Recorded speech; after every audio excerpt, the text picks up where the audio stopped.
Cuando todo parecía perdido, Dios dio una nueva oportunidad. La historia del diluvio no es solo una catástrofe, es una señal, un mensaje eterno de que incluso cuando el mundo cae, aún hay lugar para la fe, la obediencia y la esperanza. Noé era una persona común, como tú y como yo, pero fue un hombre de fe. Escuchó la voz de Dios en medio del ruido y se atrevió a construir cuando todos pensaban que estaba loco. Su historia nos enseña que a veces los grandes cambios comienzan con un solo acto de confianza en el Creador.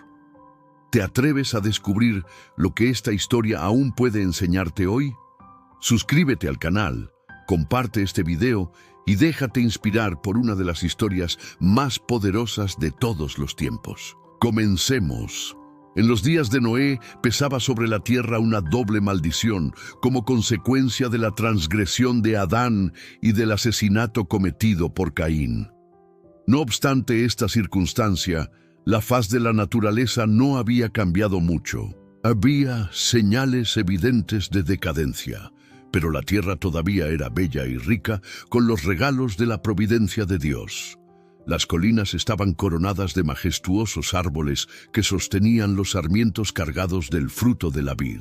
Las vastas planicies que semejaban jardines estaban vestidas de suave verdor y endulzadas con la fragancia de miles de flores. Los frutos de la tierra eran de una gran variedad y de una abundancia casi ilimitada. Los árboles superaban en tamaño, belleza y perfecta simetría a los más hermosos del presente. La madera era de magnífica fibra y de dura substancia, muy parecida a la piedra y apenas un poco menos durable que ésta. Además, abundaban el oro, la plata y las piedras preciosas. El linaje humano aún conservaba mucho de su vigor original.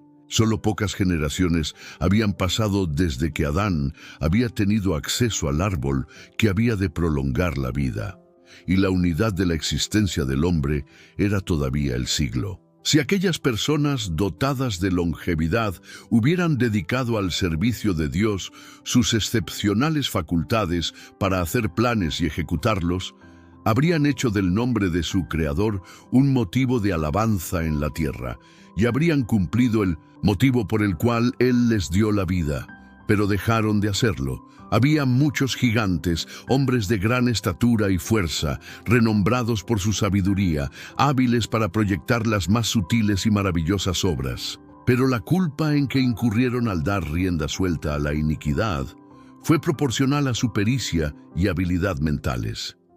Dios otorgó ricos y variados dones a estos antediluvianos, pero los usaron para glorificarse a sí mismos y los trocaron en maldición, poniendo sus afectos en ellos más bien que en aquel que se los había dado. Emplearon el oro y la plata, las piedras preciosas y las maderas selectas en la construcción de mansiones para sí y trataron de superarse unos a otros en el embellecimiento de sus moradas con las más hábiles obras del ingenio humano. Solo procuraban satisfacer los deseos de sus orgullosos corazones y se aturdían en escenas de placer y perversidad. No deseando conservar a Dios en su memoria, no tardaron en negar su existencia. Adoraban a la naturaleza en lugar de rendir culto al Dios de la naturaleza.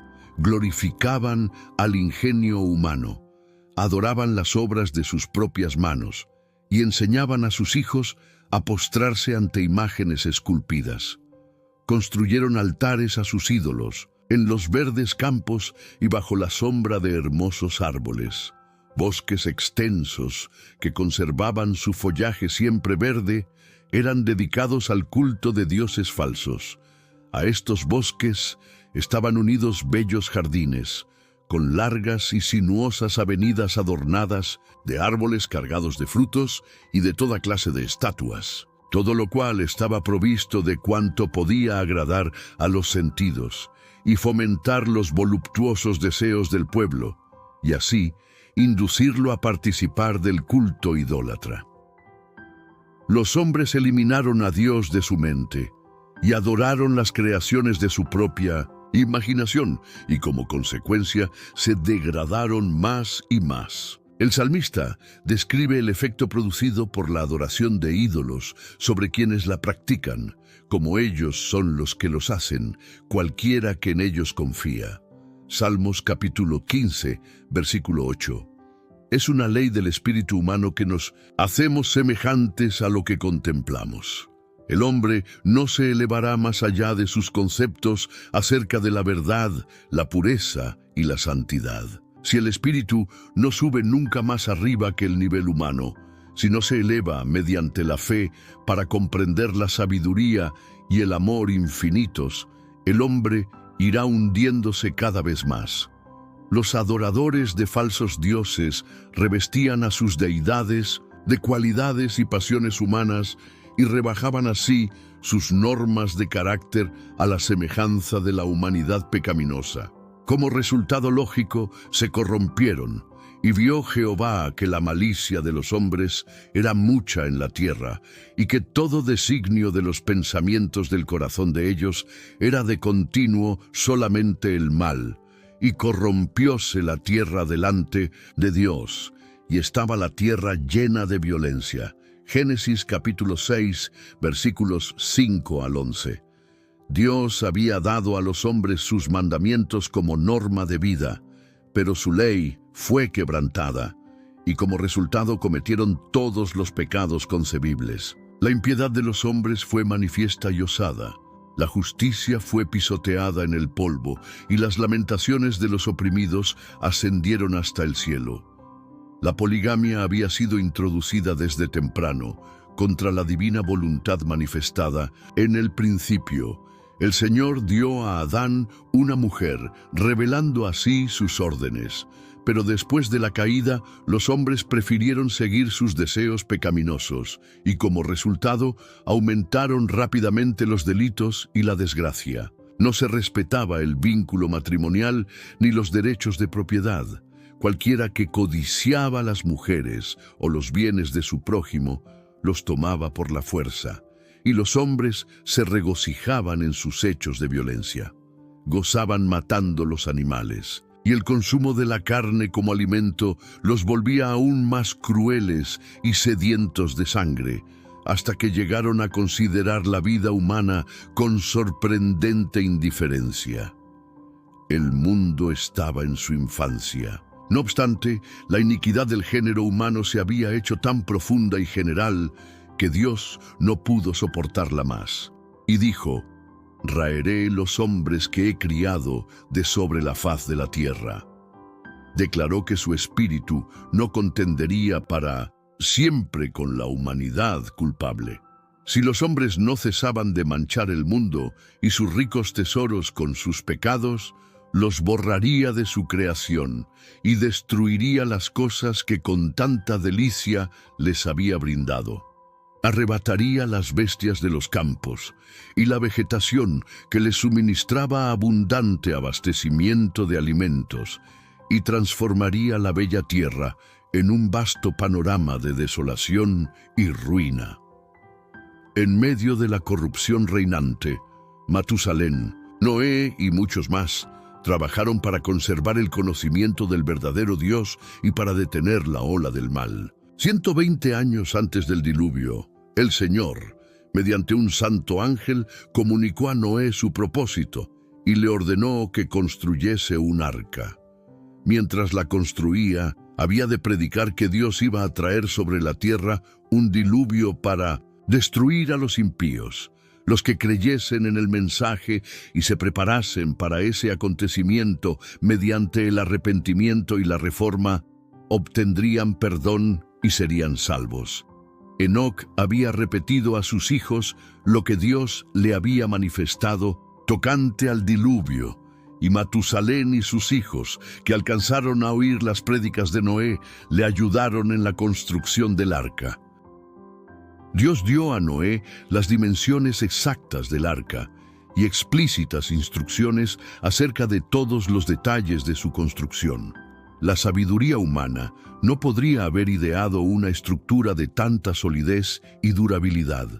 Dios fue el diseñador y Noé el maestro constructor.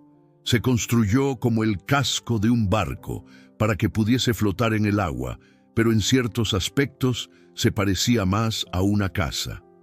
Tenía 3 pisos, con solo una puerta en un costado. La luz entraba por la parte superior, y las distintas secciones estaban arregladas de tal manera que todas recibían luz. En la construcción del arca se empleó madera de ciprés, que duraría cientos de años. La construcción de esta estructura fue un proceso lento y trabajoso.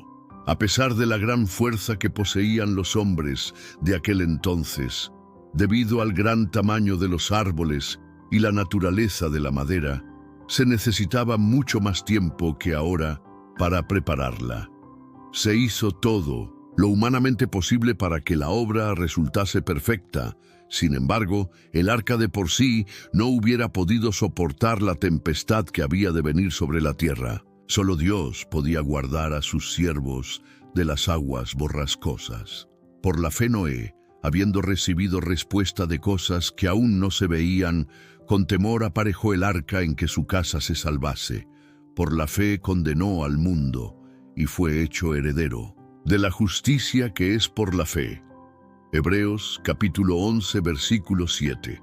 Mientras Noé daba al mundo su mensaje de amonestación, sus obras demostraban su sinceridad. Así se perfeccionó y manifestó su fe. Dio al mundo el ejemplo de creer exactamente lo que Dios dice. Todo lo que poseía lo invirtió en el arca. Cuando empezó a construir aquel inmenso barco en tierra seca, multitudes vinieron de todos los rumbos a ver aquella extraña escena y a oír las palabras serias y fervientes de aquel singular predicador. Cada martillazo dado en la construcción del arca era un testimonio para la gente. Al principio, pareció que muchos recibirían la advertencia. Sin embargo, no se volvieron a Dios con verdadero arrepentimiento. No quisieron renunciar a sus pecados. Durante el tiempo que precedió al diluvio, su fe fue probada, pero ellos no resistieron esa prueba. Vencidos por la incredulidad reinante, se unieron a sus antiguos camaradas para rechazar el solemne mensaje. Algunos estaban profundamente convencidos y hubieran atendido la amonestación, pero eran tantos los que se mofaban y los ridiculizaban que terminaron por participar del mismo espíritu, resistieron a las invitaciones de la misericordia y pronto se hallaron entre los más atrevidos e insolentes burladores, pues nadie es tan desenfrenado ni se hunde tanto en el pecado como los que una vez conocieron la luz, pero resistieron al espíritu que convence de pecado. No todos los hombres de aquella generación eran idólatras en el sentido estricto de la palabra. Muchos profesaban ser adoradores de Dios. Alegaban que sus ídolos eran imágenes de la deidad y que por su medio el pueblo podía formarse una concepción más clara del ser divino. Esta clase sobresalía en el menosprecio del mensaje de Noé. Al tratar de representar a Dios mediante objetos materiales, cegaron sus mentes en lo que respectaba a la majestad y al poder del Creador. Dejaron de comprender la santidad de su carácter y la naturaleza sagrada e inmutable de sus requerimientos. A medida que el pecado se generalizaba, les parecía cada vez menos grave, y terminaron por declarar que la ley divina ya no estaba en vigor, que era contrario al carácter de Dios castigar la transgresión, y negaron que sus juicios se harían sentir en la tierra. Si los hombres de aquella generación hubieran obedecido la ley divina, habrían reconocido la voz de Dios en la amonestación de su siervo. Pero al rechazar la luz, sus mentes se habían vuelto tan ciegas que creyeron de veras que el mensaje de Noé era un engaño. No fueron las multitudes o las mayorías las que se colocaron de parte de lo justo. El mundo se puso contra la justicia y las leyes de Dios, y Noé fue considerado fanático. Satanás, al tentar a Eva para que desobedeciese a Dios, le dijo: «No moriréis». Grandes hombres del mundo, honrados y sabios, repitieron lo mismo. Las amenazas de Dios, dijeron, tienen por fin intimidarnos y nunca se realizarán. No debéis alarmaros. Nunca se producirá la destrucción de la tierra por el Dios que la hizo, ni el castigo de los seres que Él creó. Podéis estar tranquilos, no temáis. Noé es un descabellado fanático. El mundo se reía de la locura del iluso anciano. En vez de humillar sus corazones ante Dios, persistieron en su desobediencia e impiedad, como si Dios no les hubiera hablado por su siervo. Pero Noé se mantuvo como una roca en medio de la tempestad. Rodeado por el desdén y el ridículo popular, se distinguió por su santa integridad y por su inconmovible fidelidad. Sus palabras iban acompañadas de poder, pues eran la voz de Dios que hablaba a los hombres por medio de su siervo. Su relación con Dios le comunicaba la fuerza del poder infinito, mientras que durante 120 años su voz solemne anunció a oídos de aquella generación acontecimientos que, en cuanto podía juzgar la sabiduría humana, estaban fuera de toda posibilidad. El mundo antediluviano razonaba que las leyes de la naturaleza habían sido estables durante muchos siglos. Las estaciones se habían sucedido unas a otras en orden. Hasta entonces nunca había llovido. La tierra había sido regada por una niebla o el rocío. Los ríos nunca habían salido de sus cauces, sino que habían llevado sus aguas libremente hacia el mar. Leyes fijas habían mantenido las aguas dentro de sus límites naturales. Pero estos razonadores no reconocían la mano del que había detenido las aguas, diciendo: «Hasta aquí vendrás y no pasarás adelante». Job capítulo 38, versículo 11. A medida que transcurría el tiempo, sin ningún cambio visible en la naturaleza, los hombres cuyo corazón a veces había temblado de temor comenzaron a tranquilizarse. Razonaron, como muchos lo hacen hoy, que la naturaleza está por encima del Dios de la naturaleza y que sus leyes están tan firmemente establecidas que el mismo Dios no podría cambiarlas. Alegando que si el mensaje de Noé fuese correcto, la naturaleza tendría que cambiar su curso, hicieron que ese mensaje apareciera ante el mundo como un error, como un gran engaño. Demostraron su desdén por la amonestación de Dios, haciendo exactamente las mismas cosas que habían hecho antes de recibir la advertencia. Continuaron sus fiestas y glotonerías. Siguieron comiendo y bebiendo, plantando y edificando, haciendo planes con referencia a beneficios que esperaban obtener en el futuro. Y se hundieron más profundamente en la impiedad y el obstinado menosprecio de los requerimientos de Dios, para mostrar que no temían al Ser infinito. Afirmaban que si fuese cierto lo que Noé había dicho, los hombres de fama, los sabios, los prudentes y los grandes lo habrían comprendido. Si los antediluvianos hubiesen creído la advertencia y se hubiesen arrepentido de sus obras impías, el Señor habría desistido de su ira, como lo hizo más tarde con Nínive. Pero con su obstinada resistencia a los reproches de la conciencia y a las advertencias del profeta de Dios, aquella generación llenó la copa de su iniquidad y maduró para la destrucción. Su tiempo de gracia estaba a punto de concluir. Noé había seguido fielmente las instrucciones que había recibido de Dios. El arca se terminó en todos sus aspectos como Dios lo había mandado, y fue provista de alimentos para los hombres y las bestias. Y entonces el siervo de Dios dirigió su última y solemne súplica a la gente. Con anhelo indecible, les rogó que buscasen refugio mientras era posible encontrarlo. Nuevamente rechazaron sus palabras y alzaron sus voces en son de burla y de mofa. De repente, reinó el silencio entre aquella multitud escarnecedora. Animales de toda especie, desde los más feroces hasta los más mansos, se veían venir de las montañas y los bosques y dirigirse tranquilamente hacia el arca. Se oyó un ruido como de un fuerte viento, y he aquí los pájaros que venían de todas direcciones en tal cantidad que obscurecieron los cielos, y entraban en el arca en perfecto orden.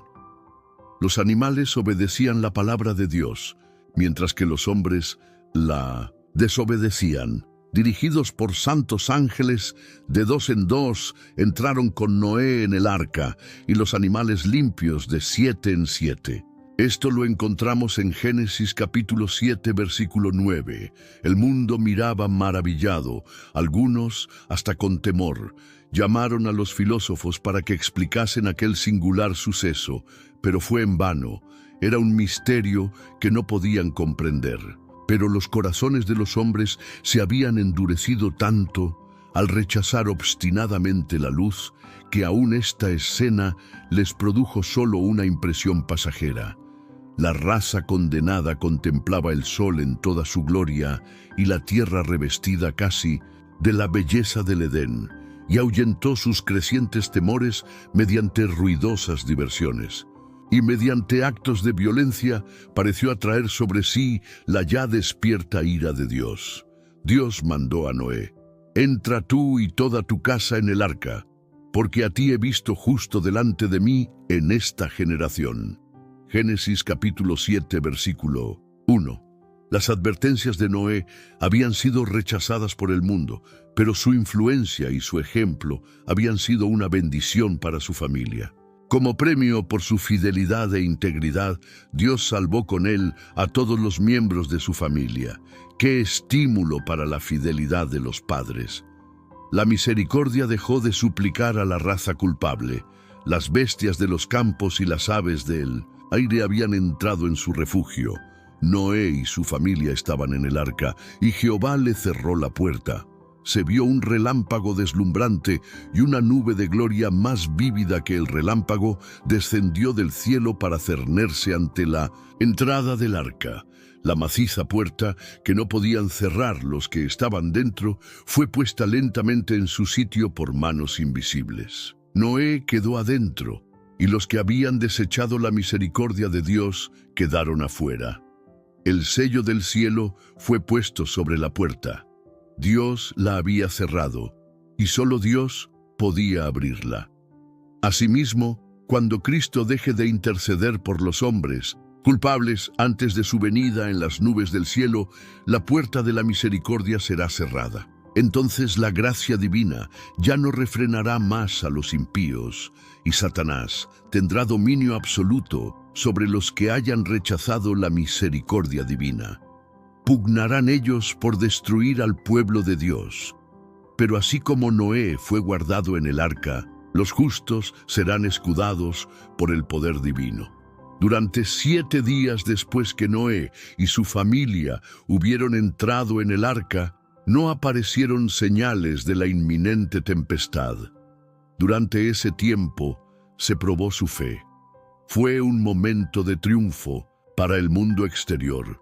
La aparente tardanza confirmaba la creencia de que el mensaje de Noé era un error y que el diluvio no ocurriría. A pesar de las solemnes escenas que habían presenciado, al ver cómo las bestias y las aves entraban en el arca y el ángel de Dios cerraba la puerta, continuaron las burlas y orgías, y hasta se mofaron los hombres de las manifiestas señales del poder de Dios. Se reunieron en multitudes alrededor del arca para ridiculizar a sus ocupantes con una audacia violenta que no se habían atrevido a manifestar antes. Pero al 8º día, obscuros nubarrones cubrieron los cielos, y comenzó el estallido de los truenos y el centellear de los relámpagos. Pronto, grandes gotas de agua comenzaron a caer. Nunca había presenciado el mundo cosa semejante, y el temor se apoderó del corazón de los hombres. Todos se preguntaban, secretamente, ¿será posible que Noé tuviera razón y que el mundo se halle condenado a la destrucción? El cielo se obscurecía cada vez más, y la lluvia caía más aprisa. Las bestias rondaban presas de terror, y sus discordantes aullidos parecían lamentar su propio destino y la suerte del hombre. Entonces Fueron rotas todas las fuentes del grande abismo, y las cataratas de los cielos fueron abiertas. El agua se veía caer de las nubes cual enormes cataratas. Los ríos se salieron de su cauce e inundaron los valles. Torrentes de aguas brotaban de la tierra con fuerza indescriptible, arrojando al aire a centenares de pies macizas rocas que al caer se sepultaban profundamente en el suelo. La gente presenció primeramente la destrucción de las obras de sus manos.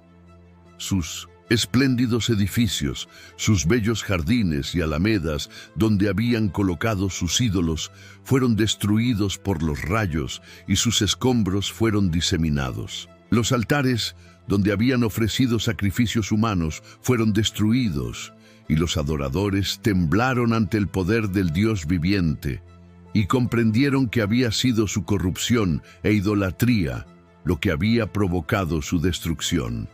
A medida que la violencia de la tempestad aumentaba, árboles, edificios, rocas y tierra eran lanzados en todas direcciones. El terror de los hombres y los animales era indescriptible. Por encima del rugido de la tempestad, podían escucharse los lamentos de un pueblo que había despreciado la autoridad de Dios. El mismo Satanás, obligado a permanecer en medio de los revueltos elementos, temió por su propia existencia. Se había deleitado en dominar tan poderosa raza y deseaba que los hombres viviesen para que siguieran practicando sus abominaciones y rebelándose contra el Rey del cielo. Ahora lanzaba maldiciones contra Dios, culpándolo de injusticia y de crueldad. Muchos, como Satanás, blasfemaban contra Dios, y si hubiesen podido, le habrían arrojado del trono de su poder. Otros, locos de terror, extendían las manos hacia el arca, implorando que les permitieran entrar. Pero sus súplicas fueron vanas. Su conciencia despertó por fin, y se convencieron de que hay en los cielos un Dios que lo gobierna todo. Le invocaron con fervor, pero los oídos del Creador no escuchaban sus súplicas. En aquella terrible hora, vieron que la transgresión de la ley de Dios había ocasionado su ruina, pero si bien por temor al castigo reconocían su pecado, no sentían verdadero arrepentimiento ni verdadera repugnancia hacia el mal. Habrían vuelto a su desafío contra el cielo si se les hubiese librado del castigo. Así también cuando los juicios de Dios caigan sobre la tierra antes del diluvio de fuego, los impíos sabrán exactamente en qué consiste su pecado, en haber menospreciado su santa ley. Sin embargo, su arrepentimiento no será más genuino que el de los pecadores del mundo antiguo. Algunos, en su desesperación, trataron de romper el arca para entrar en ella, pero su firme estructura soportó todos estos intentos. Otros se asieron del arca hasta que fueron arrancados de ella por las embravecidas aguas o por los choques con las rocas y los árboles. Todas las fibras de la maciza arca temblaban cuando era golpeada por los vientos sin misericordias, y una ola la arrojaba a la otra. Los rugidos de los animales que estaban dentro del arca expresaban su miedo y dolor. Pero en medio de los revueltos elementos, el arca continuaba flotando con toda seguridad. Ángeles muy poderosos habían sido enviados para protegerla. Los animales expuestos a la tempestad corrían hacia los hombres, como si esperasen ayuda de ellos. Algunas personas se ataron, juntamente con sus hijos, en los lomos de poderosos animales, sabiendo que estos eran tenaces para conservar la vida, y que subirían a los picos más altos para escapar de las crecientes aguas.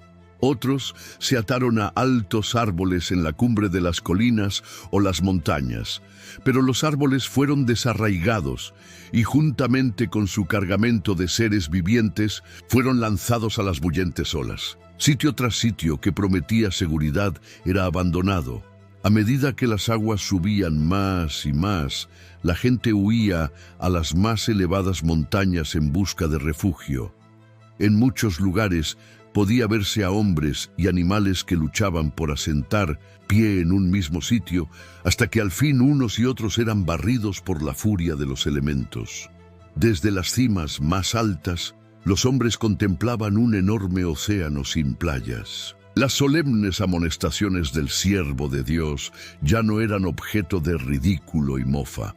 ¿Cuánto habrían deseado estos pecadores condenados a morir que se les volviera a deparar la oportunidad que habían menospreciado?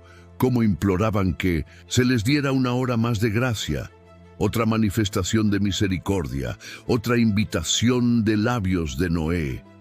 Pero ya no habían de oír la dulce voz de misericordia. El amor, no menos que la justicia, exigía que los juicios de Dios pusiesen término al pecado. Las aguas vengadoras barrieron el último refugio, y los que habían despreciado a Dios perecieron finalmente en las obscuras profundidades. Por la palabra de Dios, el mundo de entonces pereció anegado en agua. Mas los cielos que son ahora y la tierra son conservados por la misma palabra, guardados para el fuego en el día del juicio y de la perdición de los hombres impíos. Segunda epístola de Pedro, capítulo 3, versículos 5 al 7. Otra tempestad se aproxima ahora. La tierra será otra vez barrida por la asoladora ira de Dios, y el pecado y los pecadores serán destruidos. Los pecados que acarrearon la venganza sobre el mundo antediluviano existen hoy. El temor de Dios ha desaparecido de los corazones de los hombres, y su ley se trata con indiferencia y desdén. La intensa mundanalidad de aquella generación es igualada por la de la presente. Cristo dijo: porque como en los días antes del diluvio estaban comiendo y bebiendo, casándose y dando en casamiento, hasta el día que Noé entró en el arca, y no conocieron hasta que vino el diluvio y llevó a todos, así será también la venida del Hijo del Hombre. Dios no condenó a los antediluvianos porque comían y bebían. Les había dado los frutos de la tierra en gran abundancia para satisfacer sus necesidades materiales. Su pecado consistió en que tomaron estas dádivas sin ninguna gratitud hacia el dador y se rebajaron entregándose desenfrenadamente a la glotonería. Era lícito que se casaran. El matrimonio formaba parte del plan de Dios. Fue una de las primeras instituciones que Él estableció. Dio instrucciones especiales tocante a esta institución, revistiéndola de santidad y belleza. Pero estas instrucciones fueron olvidadas y el matrimonio fue pervertido y puesto al servicio de las pasiones humanas. Condiciones semejantes prevalecen hoy día. Lo que es lícito en sí es llevado al exceso. Se complace al apetito sin restricción. Hoy muchos de los que profesan ser cristianos comen y beben en compañía de los borrachos mientras sus nombres aparecen en las listas de honor de las iglesias. La intemperancia entorpece las facultades morales y espirituales y prepara el dominio de las pasiones bajas. Multitudes de personas no sienten la obligación moral de dominar sus apetitos sensuales y se vuelven esclavos de la concupiscencia. Los hombres viven solo para el placer de los sentidos, únicamente para este mundo y para esta vida. El despilfarro prevalece en todos los círculos sociales. La integridad se sacrifica en aras del lujo y la ostentación. Los que quieren enriquecerse rápidamente corrompen la justicia y oprimen a los pobres. Y todavía se compran y venden siervos y las almas de los hombres. El engaño, el soborno y el robo se cometen libremente entre humildes y encumbrados. La prensa abunda en noticias de asesinatos y crímenes ejecutados a sangre fría y sin causa, que parecería que todo instinto de humanidad hubiese desaparecido. Estos crímenes atroces son hoy día sucesos tan comunes que apenas motivan un comentario o causan sorpresa. El espíritu de anarquía está penetrando en todas las naciones, y los disturbios que de vez en cuando excitan el horror del mundo no son sino señales de los reprimidos fuegos de las pasiones y de la maldad que, una vez que escapen al dominio de las leyes, llenarán el mundo de miseria y de desolación. El cuadro del mundo antediluviano que pintó la inspiración representa, con fiel veracidad, la condición a la cual la sociedad moderna está llegando rápidamente. Ahora mismo, en el presente siglo, y en países que se llaman cristianos, se cometen diariamente crímenes tan negros y atroces como aquellos por los cuales los pecadores del antiguo mundo fueron destruidos. Antes del diluvio, Dios mandó a Noé que diese aviso al mundo, para que los hombres fuesen llevados al arrepentimiento y para que así escapasen a la destrucción. A medida que se aproxima el momento de la segunda venida de Cristo, el Señor envía a sus siervos al mundo con una amonestación para que los hombres se preparen para ese gran acontecimiento. Multitudes de personas han vivido violando la ley de Dios y ahora, con toda misericordia, las llama para que obedezcan sus sagrados preceptos. A todos los que abandonen sus pecados mediante el arrepentimiento para con Dios y la fe en Cristo, se les ofrece perdón. Pero muchos creen que renunciar al pecado es hacer un sacrificio demasiado grande, porque su vida no está en armonía con los principios puros del gobierno moral de Dios, rechazan sus amonestaciones y niegan la autoridad de su ley.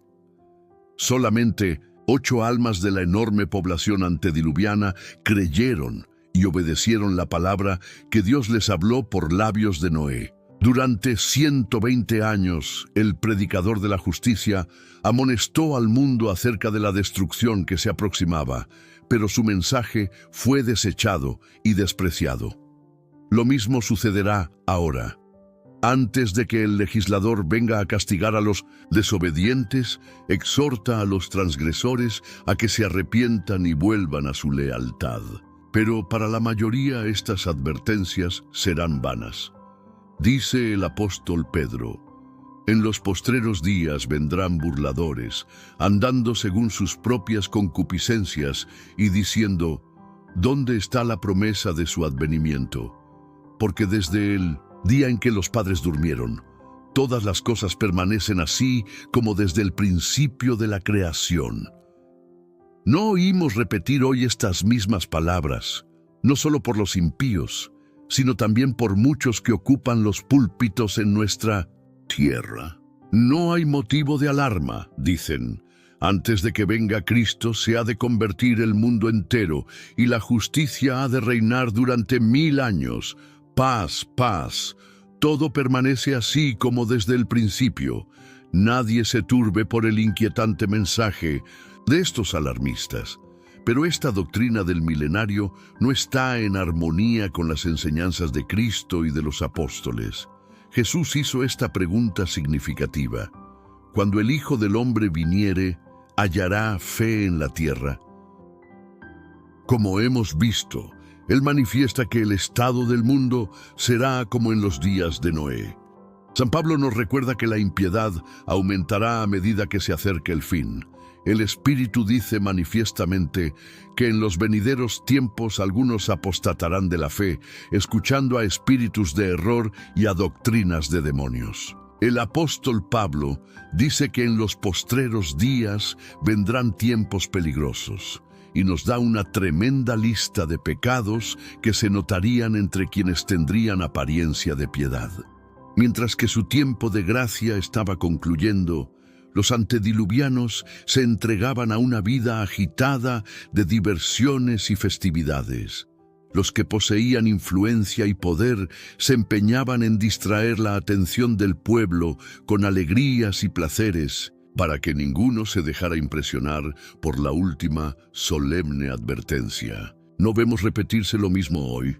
Mientras los siervos de Dios proclaman que el fin de todas las cosas se aproxima, el mundo va en pos de los placeres y las diversiones.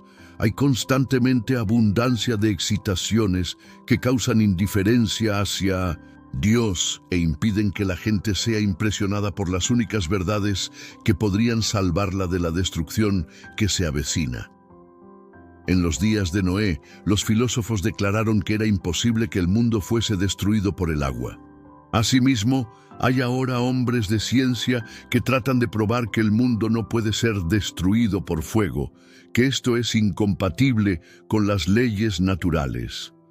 Pero el Dios de la naturaleza, el que creó las leyes y las controla, puede usar las obras de sus manos para que sirvan a sus fines.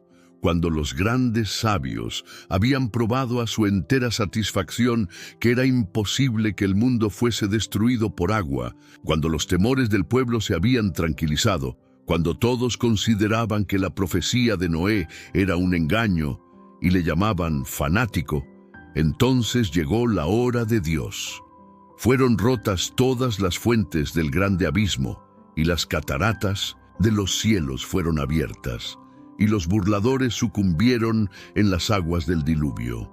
Con toda su jactanciosa filosofía, los hombres descubrieron muy tarde que su sabiduría era necedad, que el legislador es superior a las leyes de la naturaleza y que a la omnipotencia no le faltan medios para alcanzar sus fines.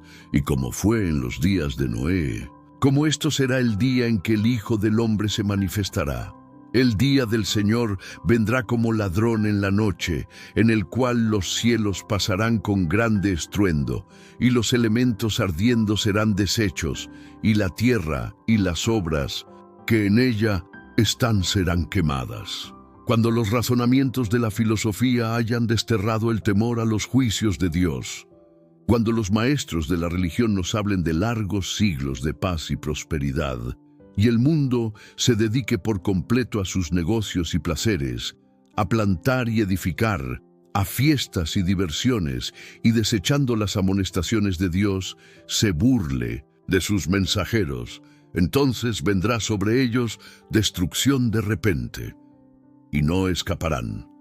El diluvio fue más que destrucción. Fue un espejo que mostró hasta dónde puede llegar el ser humano cuando olvida a Dios. No fue la furia de un cielo injusto, sino la consecuencia de una tierra endurecida. Y aún así, entre las aguas que lo cubrieron todo, quedó flotando una verdad. No hay refugio fuera de la obediencia y la fe hacia Dios. El dolor del diluvio nos sigue hablando hoy. Susurra que aún hay tiempo para volver, para pedir perdón, para empezar de nuevo antes de que sea demasiado tarde. Por aquí te dejo un canto para que juntos sigamos reflexionando y por favor, dale, me gusta, comenta y comparte para que otros se beneficien de esta gran historia. Dios te bendiga y te guarde.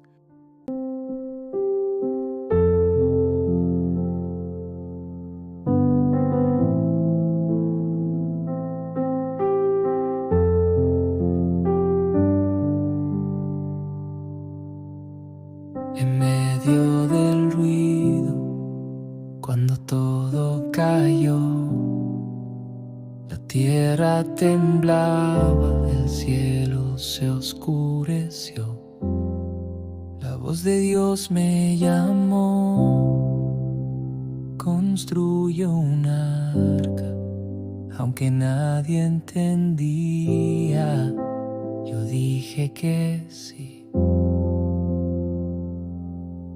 40 días sin ver el sol, 40 noches confiando en Dios. Las aguas subían, la fe me sostuvo, porque donde hay promesa no hay final. Y aunque el mundo se parta en dos, yo caminaré confiando en Dios. Con cada ola Él me enseñó que en la tormenta también hay amor. Después del diluvio salió el sol, y en el cielo un arco iris brilló. Dios no se olvida, su pacto es fiel.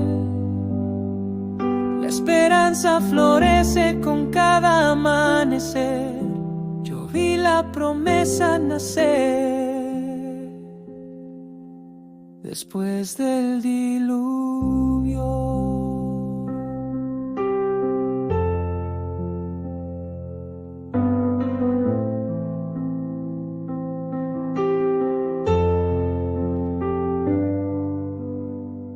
La paloma voló, volvió con paz, una rama en su pico, señal de hogar. El tiempo pasó, esperé en mi Creador, su misericordia jamás se secó. Aunque se hunda el suelo bajo mis pies, tu palabra es arca, en ti confiaré. Y si vuelve a llover, no temeré, porque sé que contigo volveré a ver. Después del diluvio salió el sol, y en el cielo un arco iris brilló. Dios no se olvida, su pacto es fiel. La esperanza florece con cada amanecer. Yo vi la promesa nacer. Hoy sigo remando en tu dirección. Tu arco de luz me guía, Señor. Después del diluvio renació mi canción.